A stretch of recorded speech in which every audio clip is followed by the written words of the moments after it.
Now, one of the animals that got this because they were one of the first creatures that God created was the birds or the animals of the air. And this is why you would always see the Holy Spirit always represented as the dove. Or the eagle is another way how they would represent certain aspects of the prophetic, eagle-eyed prophet.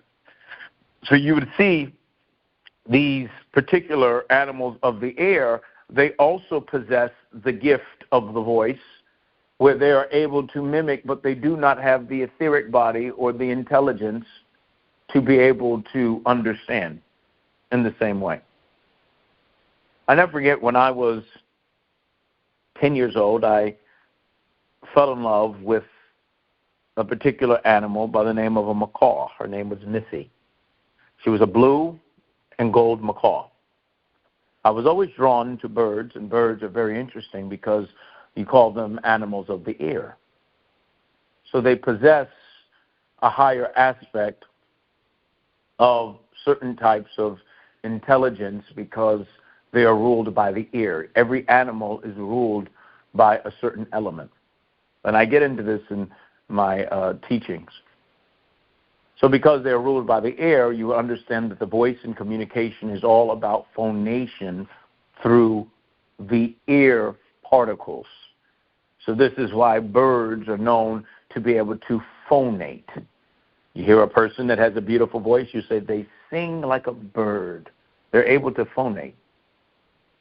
And so I had a blue and gold macaw, and I had to get rid of her and give her away when I went for college because I couldn't take the bird with me to college. It was one of the most difficult, heartbreaking things that I probably ever had to do because I had the bird since I was 9, probably 9, 8. Jonathan remembers the bird, and the bird stayed in my room. The bird slept with me. I would come down from his cage and would come on my bed on the edge and would be sleeping on the bed on the edge. When I got ready for school, I would go in and take my shower, and the bird would follow me and take the shower. I had something built in where the bird would also like to, because she would like the shower to fall on her too. So she would be in there. I'll be singing opera in the shower, and she would be singing her version of opera in the shower. She became my friend. I'd be eating breakfast, and then she would be eating breakfast. She liked the bagels with cream cheese and jelly. And when we would have to take her to the vet, because you had to get her nails cut, and she also had to get her wings cut, because if her wings was not cut, she'll start flying around the house, and Mom didn't like that, so we had to take her to the vet every several months to get her nails clipped and her wings clipped, so that also wouldn't hurt me when I would have her on my shoulder or when I would hold her. And when that would happen, one of the most funniest things, she'd be in the car and she would be yelling, "Help! Help! Help!" And one time she was in the car and she was yelling help, and someone called the cops because they thought there was a kidnap in the car when it was just Missy yelling help. Oh, I can tell you some stories. But one of the things that we would do is that when I would practice meditation at that age, because we would have to do meditation, we learned meditation, so we would do meditation. And I would play certain tones and certain theta frequencies. The bird would also go into a subjective state. Animals are naturally in a subjective state. And so this is why one of the tests that some of the older prophets would do in some of the other countries in Africa, I'm not saying anyone should do this, but I'm just talking right now. I'm just having conversation, because these are the type of conversations and education that we'll be doing at the School of the Prophets at the center. You understand that animals are all in a subjective state. They are not fully conscious. They are merely unconscious. They are in an unconscious state. They are more subconscious. They would be in the original state that Adam was in the garden. In the garden, Adam was in a subconscious state. This is why when he falls out of his subconscious state and falls more into a conscious state, his eyes begin to open. But when the Bible, before he eats from the tree, he's in almost like this sleeping state. He's like sleepwalking, kind of. His eyes are closed, and he's like sleepwalking. It would be very similar to when your eyes are closed and you're just waking up and you're yawning, but your eyes are still closed, you know? And so animals stay in that state. Some animals and some different parts of the animal kingdom are a little bit further in. When we talk about the plant kingdom is in a deeper, they would be almost similar into a deeper state. Almost they would be operating in the similar brain waves as theta. When you talk about the mineral kingdom or stones, remember, if I don't cry out, the rocks will cry out. Why would the Bible say the rocks could cry out? Because the Bible is trying to tell you that they have an awareness. Remember Moses speaking to the rock, because rocks have a type of awareness. And so the rocks are in an equivalent type of state of what would be known to us as delta brainwaves. And then you have, the animal kingdom, which when we start dealing with some of the more animals that have higher, or they're still in a subjective state, but they can tend to be a little more in a lighter state of it, but they're still in a subconscious state, which would probably be more mirroring more like alpha, like dogs, cats, dolphins. So you can tell that they're in a little bit of a higher subjective state because they are able to communicate with the physical realm, but they do not see it the same way how we see it. They do not see it the same way. It's a different type of awareness, and so this is why they do not have an ego. They do not have a self-awareness. They're not looking in the mirror worried about what they have on. They do not see themselves the same type of way. There is no self-awareness to the level that we have self-awareness. The angels did not sacrifice aspects of themselves, or the Elohim did not sacrifice aspects of themselves to give that to them. So they're in a subjective state. They're in a subconscious state. And so one of the tests that they would do, the same thing with children. Children are in a subconscious state.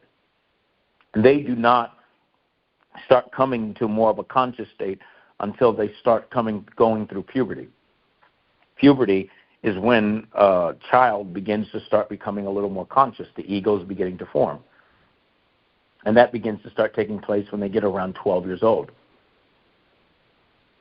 And you can literally see the difference. You can literally see them coming out of their subconscious state.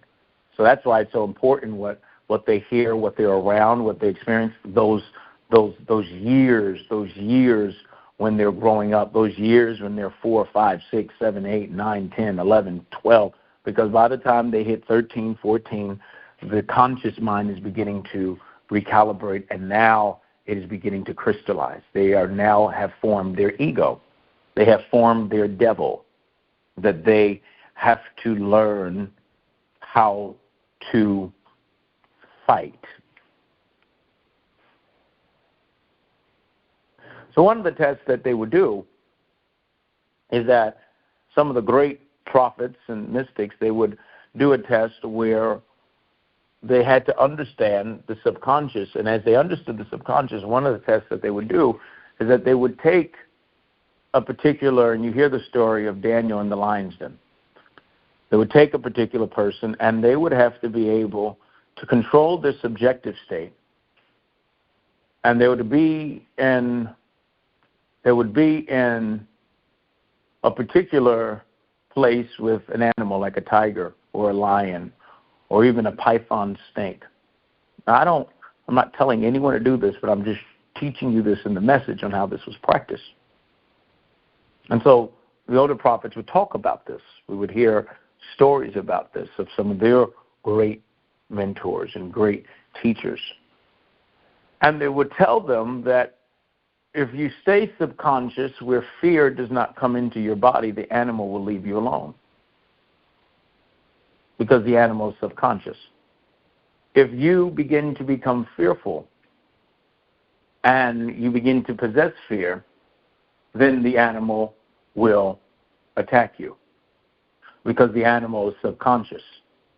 Doesn't care what you look like, doesn't care what you have on, doesn't care any of that type of stuff. It is detecting and smelling your emotion. And your emotion is subjectified thought. So when thought becomes subjectified, we have that type of emotion. Now, I knew someone that they have a lot of nightmares. In their subconscious, there's some blockage there, and they have a lot of nightmares. And I told this particular person, I said, you have to get rid of that because you have something lodged in your subconscious. And I said, if you continue to walk around with nightmares, I said, you're going to get attacked. And he said, what do you mean? I said, because there's a lot of things that operate unconscious in this realm, including demonic forces. When we talk about demons or demonic forces, they operate from the subconscious. They're not conscious. This is why they operate in a hive mentality. Are you hearing me, people? You ever heard of like a school of fish? You go look in the ocean, you see a school of fish. They're operating in a hive mentality. Or a beehive, they're operating in a hive mentality. Or an ant hive, they're operating in a hive mentality. The reason why they're operating, and all animals and all species operate in a hive mentality, is because they have no self-identity. There's no ego. There's no self-awareness. So they operate in a hive mentality. And the way how they operate in a hive mentality is because they're subconscious. This is the same thing that how humans used to behave. Our species, when God created Adam, Adam represents, that is the name that is used, but Adam represents all of humanity. There was a time that all of humanity operated in a hive mentality. This is the secret why God says that I'm going to cause confusion in the language. You remember that? Oh, why would God say that he's going to cause confusion in the language and then separate humanity and all the four parts of the earth? And this is where you get all the beautiful four races. So why does God say that? I'm going to separate and confuse the language. He says this now because what he's saying is now, I no longer want you to operate in the hive mentality. This is why when Adam fell, all of humanity fell. There was not one person in the human kingdom that did not fall. We all got affected because we operated in a hive mentality. So one of the things that they would do a test, and you hear the story of Daniel in the den, Daniel in the lion's den. And the reason why that lion could not bite him or attack him, because Daniel had control of his subconscious. And because he would not allow his subconscious mind or his subjective thought to attack him, nothing outside of himself can attack him. Because as a man thinketh in his heart, so is he. So one of the great tests that they would do, some of the mystics and some of the prophets, they would do this in their training, especially when you hear the stories. And this is why you would hear the stories of John the Baptist being in the being in the forest and being in the woods, Frankie. Or you would hear a lot of great prophets and great mystics and misfits living in the jungle and living in the woods and being around nature. Because as they're around nature, they're able to see their subjective or their subconscious mind. You ever notice people who say, oh, my God, I don't want to get beat. I don't want to get bit. I don't want to get a mosquito bite. I don't want to get a mosquito. Those are the people that always get a mosquito bite. Because it's in their subconscious. So the hive mentality of those mosquitoes come and bite them.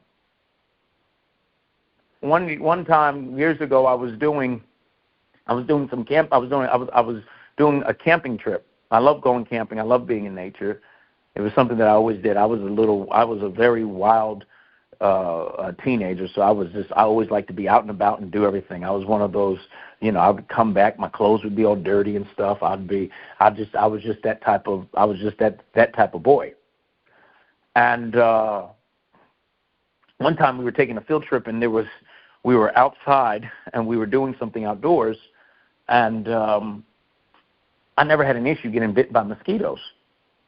And I mean, I would roll around the dirt, I would hang out, play around with my friends, wrestle with my friends, never really had any issues with being bitten by mosquitoes or any that type of stuff. Until I get on a field trip and the teacher stands up and says, I'm going to spray everyone's legs so you don't get mosquito bites. They're a nasty type of thing.